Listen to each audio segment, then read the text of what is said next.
The source of power. Man's brain, body, mind, faculties, and talents are the mere instruments he uses in demonstrating greatness. In themselves, they do not make him great.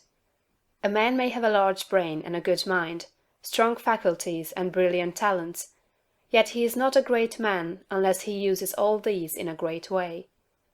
That quality which enables man to use his abilities in a great way makes him great, and to that quality we give the name of wisdom.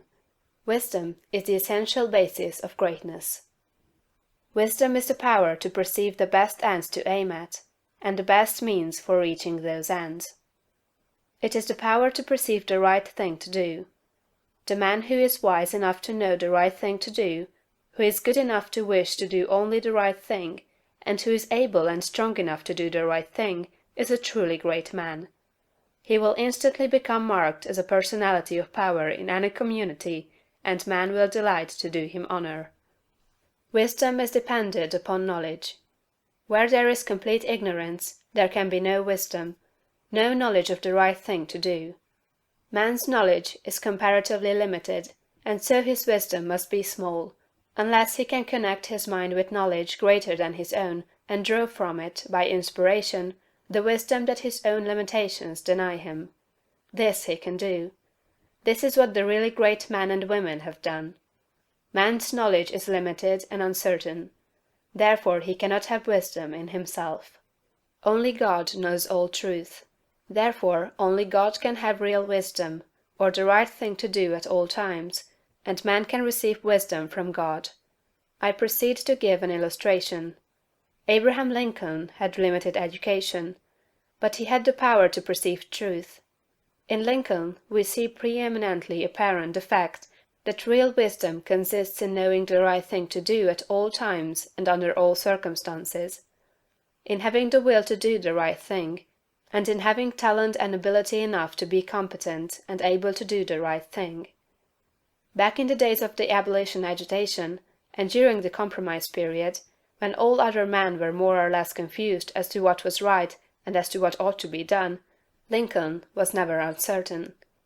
He saw through the superficial arguments of the pro-slavery men. He saw also the impracticability and fanaticism of the abolitionists. He saw the right ends to aim at, and he saw the best means to attain those ends. It was because men recognized that he perceived truth and knew the right thing to do that they made him president.